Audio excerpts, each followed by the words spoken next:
Welcome to organic chemistry by किरण।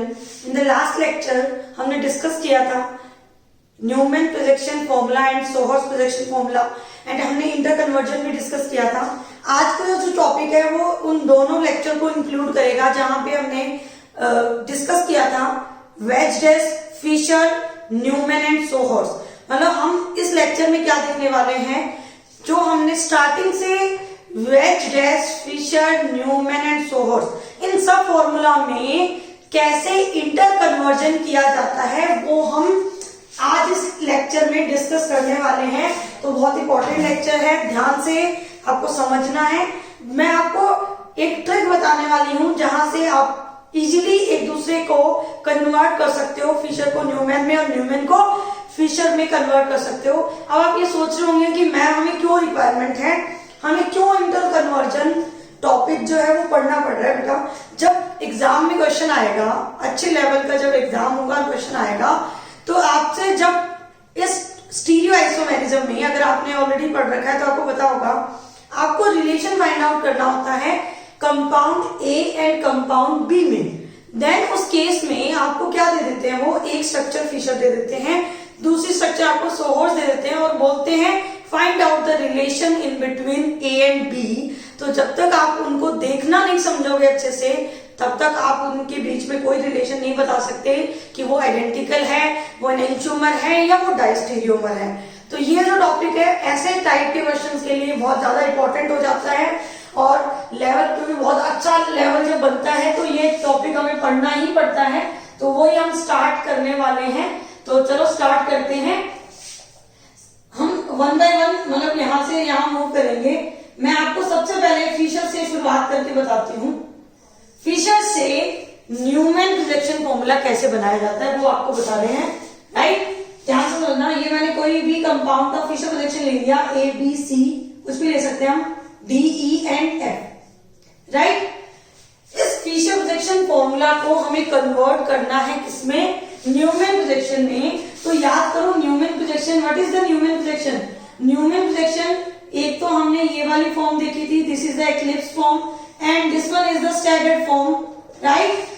एक condition ध्यान रखना, जब भी आप किसी भी स्ट्रक्चर का फिशर प्रोजेक्शन फॉर्मूला से उसको जब आप न्यूमैन प्रोजेक्शन फॉर्मूला में कन्वर्ट करते हो, then this form is always in the eclipsed form.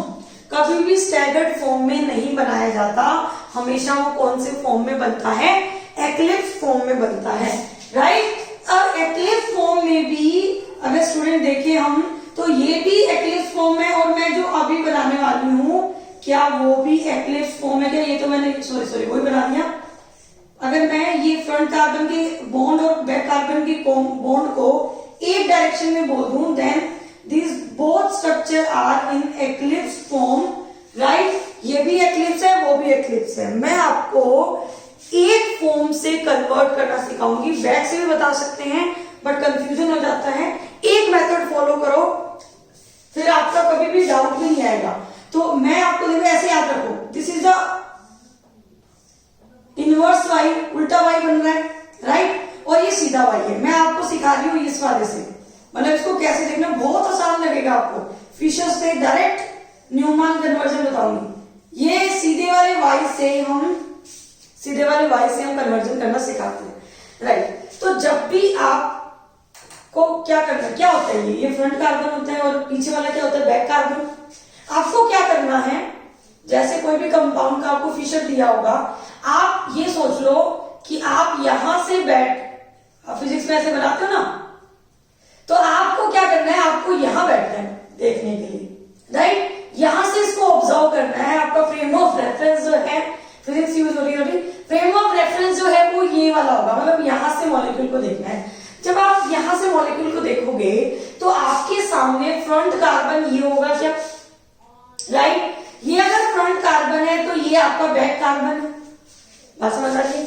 आप यहां हो और आप उस मॉलिक्यूल को देख रहे हो, तो ये आपके लिए फ्रंट कार्बन, ये आपके लिए बैक कार्बन। फ्रंट कार्बन को सामने बनाया जाता है, बैक कार्बन को पीछे बनाया जाता है। तो ये लो front carbon and this one is the back carbon. अब कुछ नहीं करना, ऐसे समझो, जब फ्रंट कार्बन कोण जिस डायरेक्शन में आपको दिख रहा है वैसे बना दो।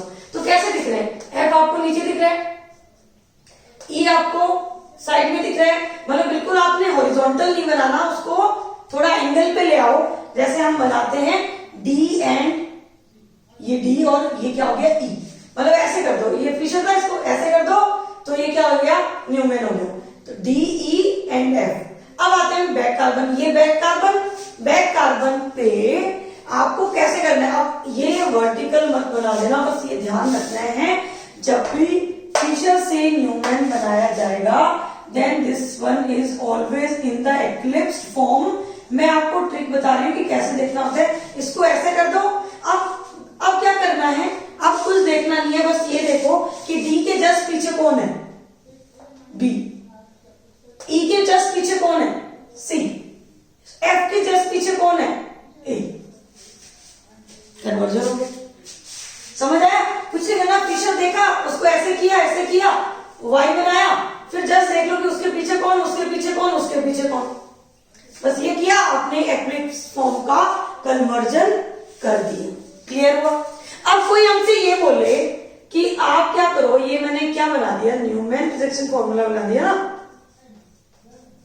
राइट? ये मेरा न्यूमैन प्रोजेक्शन हो गया। अब मुझे कोई ये बोले कि हम इसको क्या बनाना चाहते हैं? सोहर्स प्रोजेक्शन बनाना चाहते हैं। एक बात ध्यान रखना, ये तो एक्लिप्स बन गया एक बार, आप इसको अगर रोटेट करना चाहते हो इस न्यूमैन प्रोजेक्शन फॉर्मूला में आने के,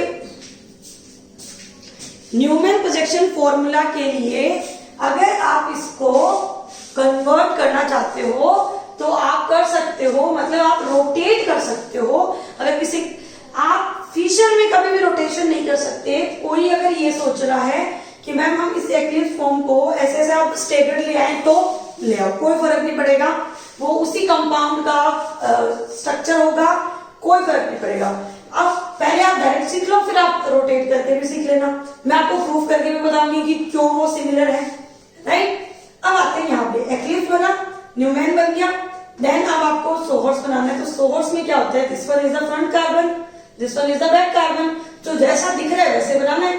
ये लो डी ई एफ, ये क्या हो गया? बी, ये क्या हो गया? सी, और ये क्या हो गया? ए। बात समझ आई? तो ये न्यूमैन से आपने क्या बना लिया? सोहर्स प्रोजेक्शन बना लिया। बात क्लियर हुई?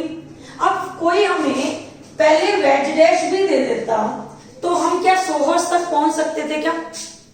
अगर कोई वेज डैश दे देता हमें तो हम उसको फिशर के through eclipse and then sawhorse बना सकते हैं क्या? आपको लग रहा है हम बना सकते हैं? बिल्कुल बना सकते हैं। इसको नोट करो, अभी मैं आपको प्रैक्टिस कराती हूँ। तो ये तीन इंटर कन्वर्जन तो आपको एक साथ समझ में आ गया, Fischer to Newman, Newman to sawhorse. अब कोई हमें सोहर्स टू न्यूमैन बोलते तो कोई दिक्कत है क्या? बंद कर दो इसको, स्प्रिंग को जैसे बंद करो और ये दिखेगा। अब कोई ये पूछे कि हमें इसका बैक जाने में दिक्कत है क्या? आपको याद रहना चाहिए कि आपने अपना फ्रेम ऑफ रेफरेंस क्या बनाया था, यहां से बैठ के आपने देखा था इस मॉलिक्यूल को। तो कोई मुझे ये भी देगा तो मुझे कुछ नहीं करना, मैं यहाँ हूं, हमेशा यहीं से देखना है। और ये फ्रंट कार्बन, ये back carbon, D E F, बस खत्म। प्रैक्टिस करते हैं अभी और क्लियर होगा। पहले हम एक बार वेज, ये मतलब ये मैंने तीन को एक साथ लिया, अब मैं वेज डैश, फिशर, न्यूमैन और सोहर्स की एक बार प्रैक्टिस करके आपको दिखाती हूँ कैसे होता है। तो मैं सेकेंड एग्जाम्पल लेती हूँ, एबीसी ना लेके कुछ और ले लेते हैं अपन। चलो, तो एग्जाम्पल क्या लिया मैंने? फॉर एग्जाम्पल कुछ ऐसा मैंने बना के दिया आपको। This one is NH2 carboxylic, sorry इसको कर लेते CH3, this one is carboxylic and this one is H and this one is CH3 and this one is OH। तो इसमें हम क्या करने वाले हैं? इंटर कन्वर्जन करने वाले हैं। ये हमें वेज डैश प्रोजेक्शन फॉर्मूला दिया हुआ है। वेज डैश से फिशर में कैसे कन्वर्ट करते हैं मैंने आपको ऑलरेडी बताया था लास्ट वीडियो लेक्चर में। आपको कुछ नहीं करना, ये जो प्लेन वाली वैलेंसी होती है उसको क्या कर लो? स्ट्रेट कर लो, राइट? उसको स्ट्रेट किया तो H यहाँ पे, कार्बोक्सिलिक यहाँ पे। उसके बाद मैंने क्या बताया था आपको कि जो वैलेंसी वेज पे हो उस वैलेंसी की डायरेक्शन को अपोजिट करना होता है। लेफ्ट हो तो राइट, राइट हो तो लेफ्ट। ये ट्रिक बताई थी मैंने आपको ना, और पूरा मॉडल से बताया भी था। तो NH2 यहाँ आ जाएगा और CH3 इस पोजीशन पे आ जाएगा। अब यहाँ आते हैं तो CH3 यहाँ पे और OH कहाँ आ जाएगा, यहाँ। तो ये हमने wedge dash to Fischer conversion कर लिया, राइट। अगर मुझे फिशर कन्वर्जन से न्यूमैन रिएक्शन फॉर्मूला पे आना है तो जो मैंने अभी बताया यहां से ऑब्जर्व करना स्टार्ट करना है। And this one is the front carbon and this one is the back carbon. तो कैसे बनाएंगे, देखो this one is the front carbon and this one is the back carbon. Front carbon की जैसे जैसे वैलेंसी दिख रही है कार्बोक्सिलिक वैसे ही बना दो, CH3 राइट एंड NH2। कोई डाउट? NH2 के जस्ट पीछे OH, CH3 के जस्ट पीछे CH3, कार्बोक्सिलिक के जस्ट पीछे H, राइट। तो ये हो गया कौन सा रिएक्शन, न्यूमैन हो गया। कोई डाउट नहीं है, न्यूमैन रिएक्शन फॉर्मूला हो गया। अब इस न्यूमैन से अगर मुझे सोहर्स बनाना हो तो very simple, this one is front carbon, this one is back carbon. कैसे मर्जी आप बना दो, जैसा बॉन्ड दिख रहा है वैसे बना दो। ये देखो NH2 कैसे मर्जी नहीं बनाना है, NH2 CH3 एंड कार्बोक्सिलिक और उसके पीछे OH CH3H। बात क्लियर हुई? सिर्फ एक ही चीज आपको ध्यान रखनी है कि आप हमेशा उसको कौन सी फॉर्म में बनाओगे, एक्लिप्स फॉर्म में बनाओगे। क्लियर हुआ? Wedge dash to Fischer, Fischer to Newman and Newman to sawhorse. अब कोई मुझे अगर बैक करने के लिए भी बोले तो कोई डिफिकल्टी नहीं होनी चाहिए हमें। हम जब यहां से यहां आ सकते हैं तो यहां से यहां जा सकते हैं। इसको स्ट्रिंग को बंद करो, ये बन गया। अब ये फ्रंट कार्बन है, मुझे याद होना चाहिए, मैं यहां से देख रहे थे तो ये फ्रंट कार्बन जैसे बॉन्ड दिख रहा है वैसे बना दो, राइट। तो बैक भी जा सकते हैं, वो क्या बन जाएगा, वेज डैश रिएक्शन फॉर्मूला बन जाएगा। तो अब हम क्या करते हैं, अब मैं आपको एक एग्जांपल देती हूं कैसे क्वेश्चन मिलते हैं। मतलब एग्जाम में हमें कैसा क्वेश्चन मिलेगा, कैसे आपको सॉल्व करना है। बस एक चीज आप ध्यान रखना, कैसे एग्जांपल मैं आपको ऐसे, एग्जाम तो छोड़ो, पहले थोड़ी प्रैक्टिस कर लेते हैं हम। फॉर एग्जाम्पल मैंने आपको ये बोल दिया, draw the Fischer projection formula, और आपको क्वेश्चन में जो मैंने डेटा दिया वो कुछ इस टाइप का दे दिया।